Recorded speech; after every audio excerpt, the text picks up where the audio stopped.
একটা শব্দ যার ভেতরে ভারতের ধর্মীয় ব্যাকরণ লুকানো আছে, একটা শব্দ যা আপনি প্রত্যেক দিন বলেন কিন্তু বোঝেন না। এই শব্দটা আপনাকে স্বাধীন না, আধ্যাত্মিকভাবে পরাধীন করে রাখছে। এই শব্দটা হইল মুক্তিযুদ্ধ।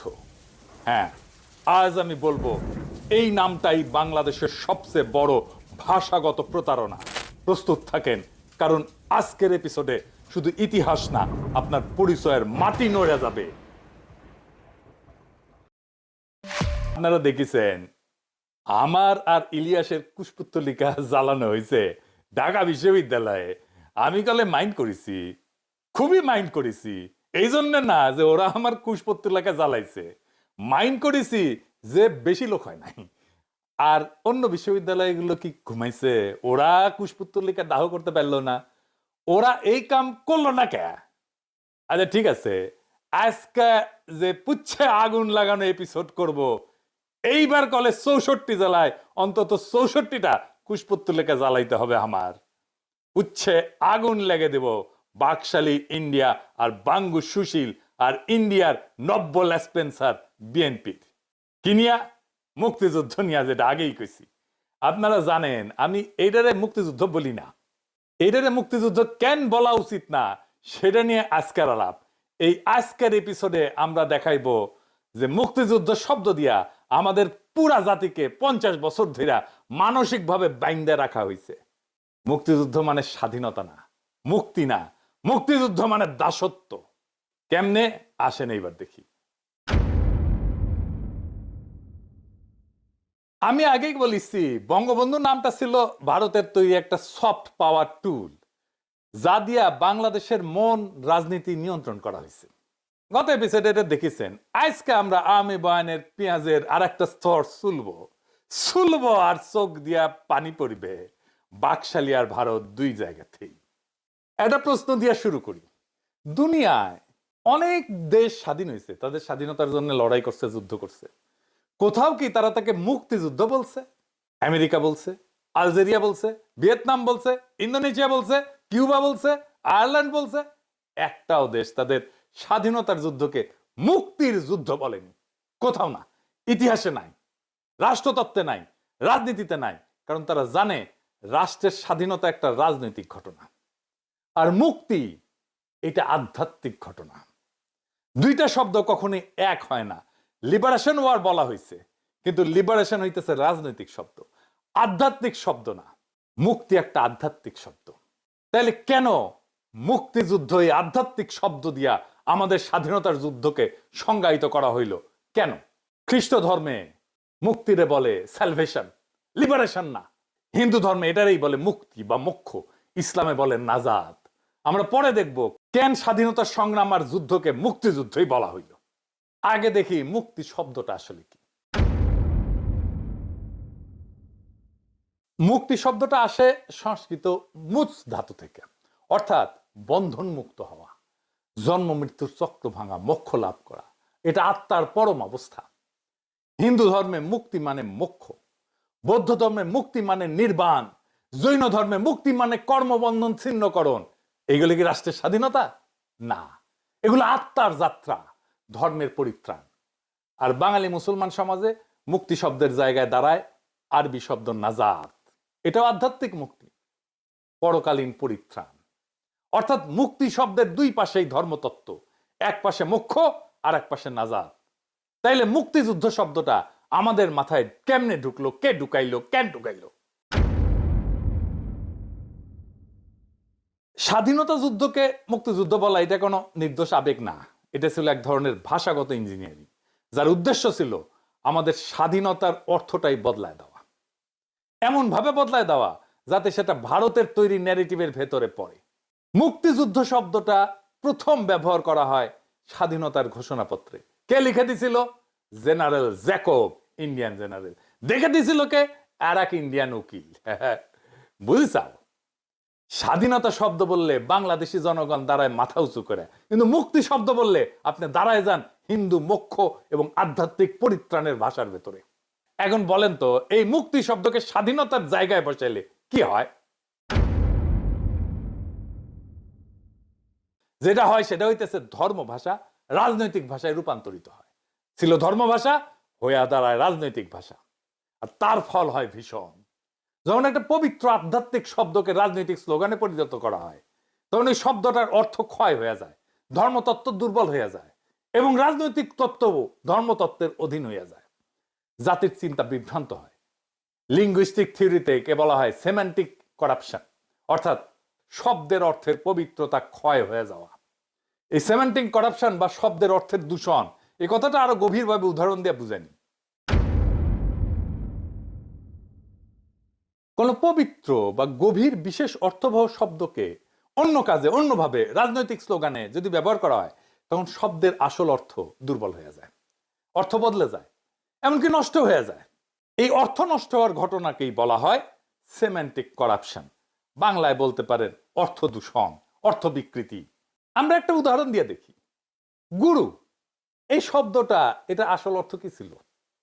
ভারতীয় ধর্মতত্ত্বে গুরু মানে আধ্যাত্মিক পথ প্রদর্শক, যিনি আপনাকে অন্ধকার থেকে আলোয় তোলেন, যিনি সত্য, আত্মজ্ঞান, মুক্তির পথ দেখান।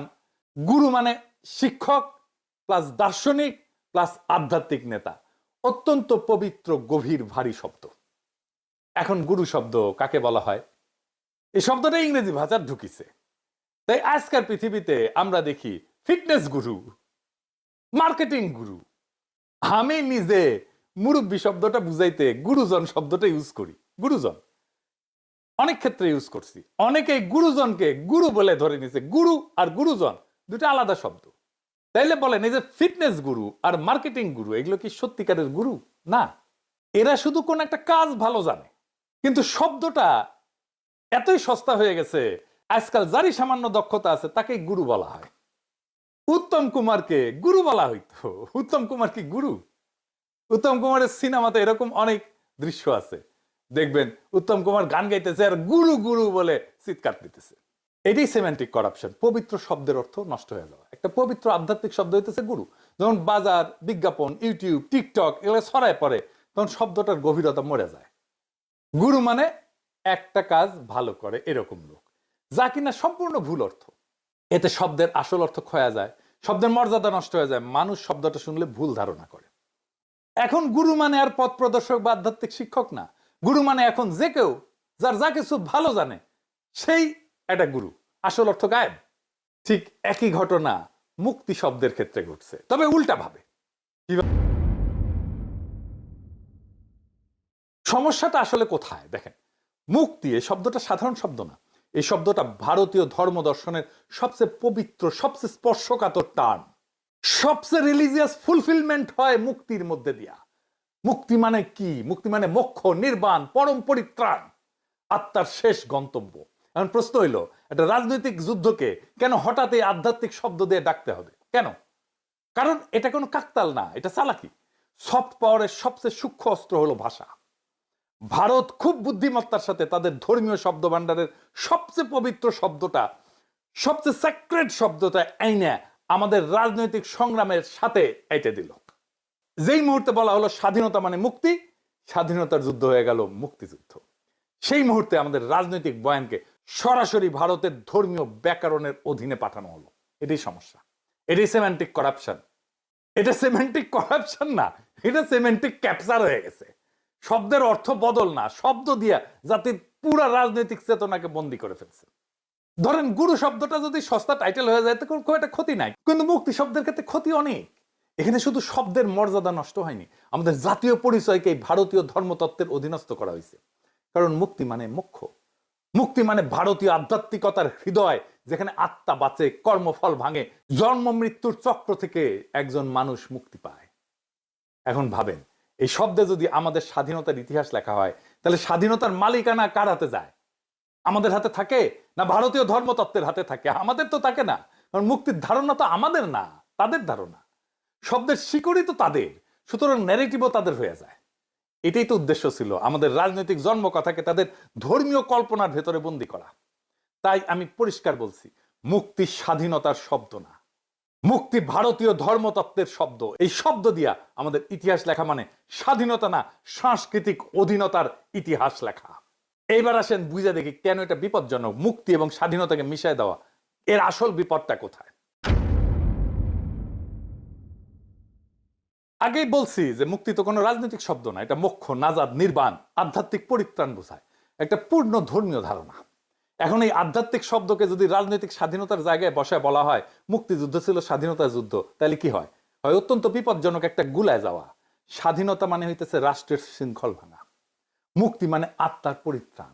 স্বাধীনতা একটা জাগতিক ঘটনা, আর মুক্তি একটা পরকালের ব্যাপার, একটা রাজনৈতিক আর একটা ধর্মীয়। কিন্তু মুক্তিযুদ্ধ শব্দ চালু হওয়ার পর রাষ্ট্রীয় সংগ্রামে ঢুকে গেল আধ্যাত্মিকতার স্লোগান, মুক্তির ধর্মীয় পবিত্রতা মিশে গেল রাজনৈতিক প্রয়োগে, এবং পুরো জাতির মাথায় ঢুকে গেল ধর্ম রাজনৈতিক বিভ্রান্তি।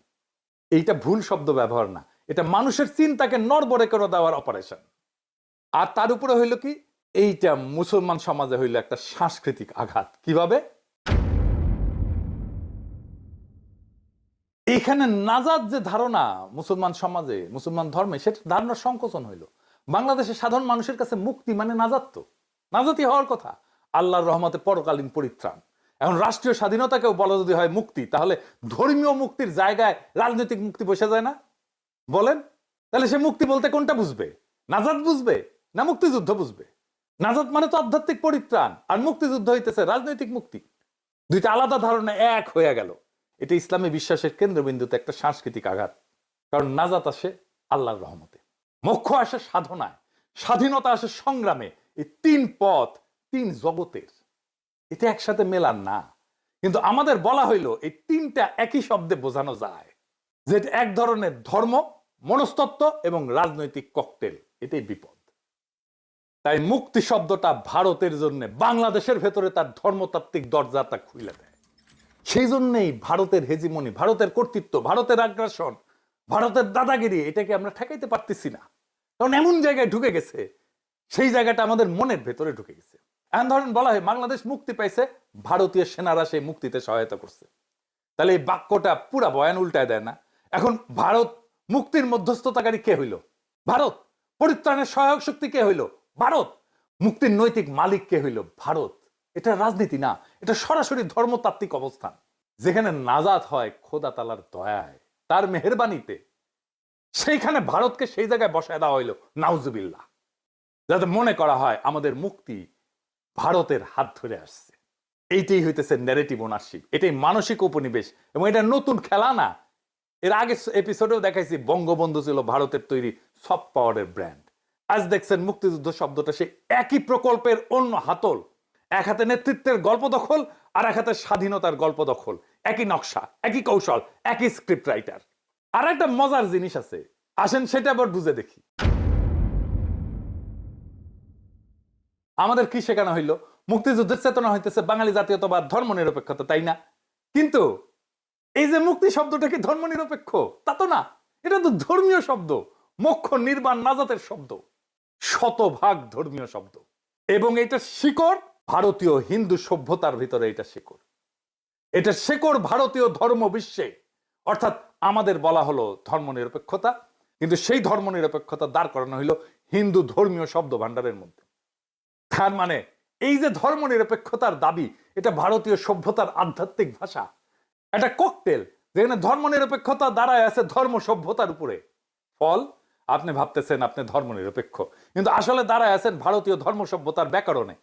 এটাই ভাষাগত ফাঁদ, এটাই কালচারাল ইনফিল্ট্রেশন। এই জন্যই আমাদের জাতীয় পরিচয়, আইডেন্টিটি, এটা ভারতীয় ধর্মকল্পনায় বন্দী হয়ে আছে। এর মধ্যে থেকে বাইর হইতে পারতেছি না আমরা কোনোভাবে। নেতৃত্বের নাম অন্যের দেওয়া, স্বাধীনতার গল্প অন্যের ধর্মতত্ত্বে লেখা, এবং ধর্ম নিরপেক্ষতার ধারণা দাঁড়ায় থাকে ভারতীয় আধ্যাত্মিক শব্দ ভান্ডারের মধ্যে। তখন রাষ্ট্র স্বাধীন হইলেও পরিচয় আর স্বাধীন থাকে না। এটাই ন্যারেটিভ ডিপেন্ডেন্সি। আমাদের ন্যারেটিভ পুরা ভারত নির্ভর সব জায়গায়, এবং আলটিমেটলি যাই দেখবেন এটা ভারতীয় ধর্মতত্ত্বের মধ্যে এসে ঢুকছে। শরীর স্বাধীন, চিন্তা পরাধীন, রাষ্ট্র সার্বভৌম, গল্পের কলম আবার অন্যের হাতে। এই কাঠামো না ভাঙলে প্রকৃত স্বাধীনতা অসম্ভব। আমরা যুদ্ধ করছি স্বাধীনতার জন্য, কিন্তু ইতিহাস লেখা হয়েছে মুক্তির ভাষায়।